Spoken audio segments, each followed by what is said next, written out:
From how I see things, Dr. Oburu Oginga is being remote controlled by a few evil members of ODM. Quite literally everything he says all the way to where he goes, what he does, those decisions are made for him. And so in this video, I'm going to tell you some of the reasons why I believe Oburu is a remote-controlled puppet. And so with no further ado, let's get after it. Number one, if you want to know whether a man is indeed the head of his family, just look at how his wife and children treat him, because that's where the answer lies. And in the case of Oburu, everywhere I look, I'm seeing great signs of disrespect. For instance, I've seen a video of Junet refusing to wake up to escort Oburu Oginga to the podium. Something that he always did when Raila was alive. Just have a look at this.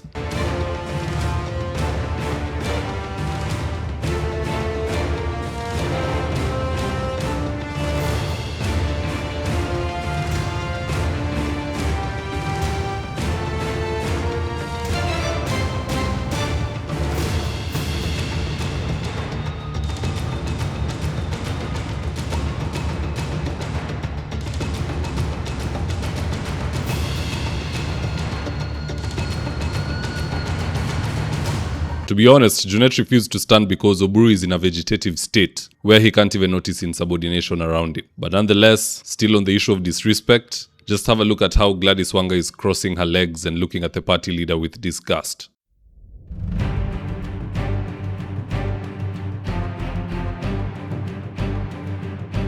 You'll never find a picture of Wanga looking at Raila Odinga like that. Never ever. Hii madharau tumeanza kuiona juzi tu. And it doesn't even end there. Sometime back during the nusu mkate era of Kibaki and Raila once raised hell over the nusu mkeka he was given at a public function. Just listen into this.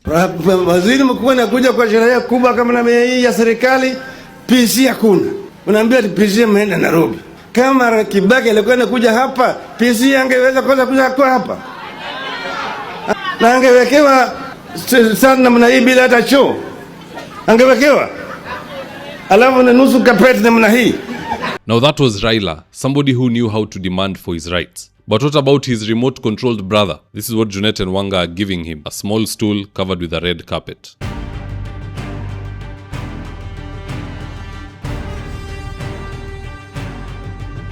Isn't that the nusu mkeka bila choo that Raila was complaining about a decade ago? Ama Junet amekula pesa ya podium bila alikula agents. That's food for thought. Second reason why I believe the youth leader is a remote-controlled puppet is the fact that anytime he wants to speak, Wanga and Junet are always quick to give him talking points. And more often than not, Oburu goes to repeat those talking points without even thinking on his own. Just have a look at Wanga coaching Oburu ahead of his Tunataka Power speech.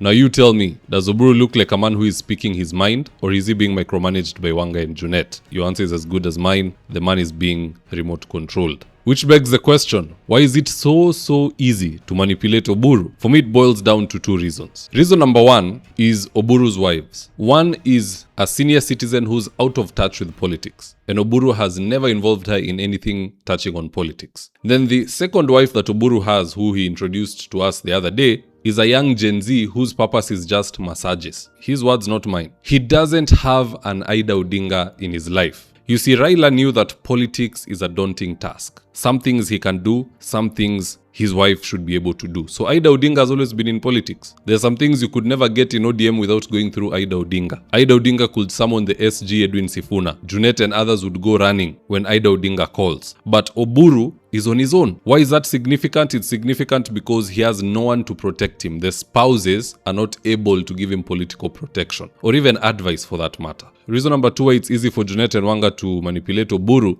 is the fact that his aged sons like Jaoko Oburu are often left out of important meetings. Raila went everywhere with Winnie Odinga. And even if Winnie wasn't there, Ida Odinga was in the know. For Oburu, the wives are out of the equation, the two sons are out of the equation. He's left to go sit in a meeting with a crafty Junet Mohammed and a crafty Gladys Wanga. How then will they not take advantage of him? Hata ikiwa ni wewe, so you just take advantage of the person. So that's how the challenges that Oburu Oginga is facing. He has no family structure to support him. He has been left out there with malicious wolves who are coaching him his speech, telling him his program, what he shall do, chase Sifuna, chase that one, do this, accept that, tell Kasongo this, ODM does not have a party leader. It has a collective, 6-7 people who impose their will through a vegetated party leader. And that's why if you do the math, they never wanted an NDC. They don't want Babu Owino to sneak in. Juni mtu anafikiria. Raila could veto some of the things they wanted. Babu can veto some of the things they want. Sifuna can do the same. So long as we ni mtu unafikiria, hawakutaki. Wanataka mtu ambaye wanafinya button, anakimbia hivi na hivi. But anywho guys, that's just my take on the matter. Let's see what Kenyans next have to say about Gladys Wanga's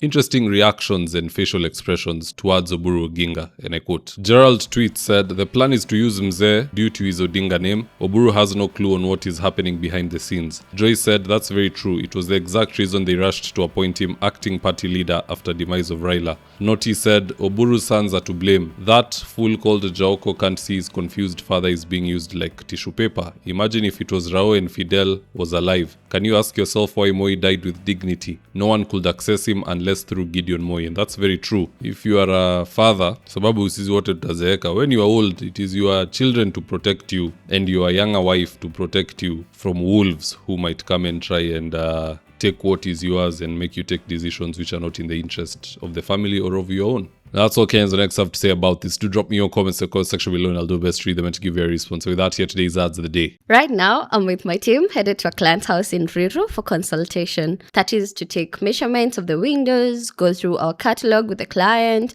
and then once they decide on the color and the fabric they want, we'll get busy sewing, and at long last, the curtains installation will be on us. So if you're looking for curtains, shears, curtain rods, curtain accessories, reach out to Phoenix Curtains and Interior Decor and we will sort you out. Call us on 0724 414153. If you're in need of electrical wiring, solar installation, or electrical fittings such as strip lights, snake lights, downlighters, or chandeliers, contact Engineer Wycliffe at 0707 476602 and he'll get your house dapped up.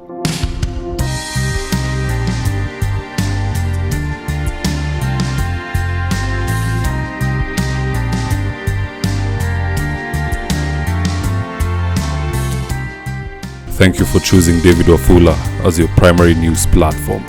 We put countless hours in research, recording, and editing. By showing up each and every day to watch our videos, you encourage us to generate more videos for the viewers. We are on a mission to inform, educate, and build a better tomorrow. To our thousands of followers in a world full of presidents, kings, and queens, you are the real gem. Adios.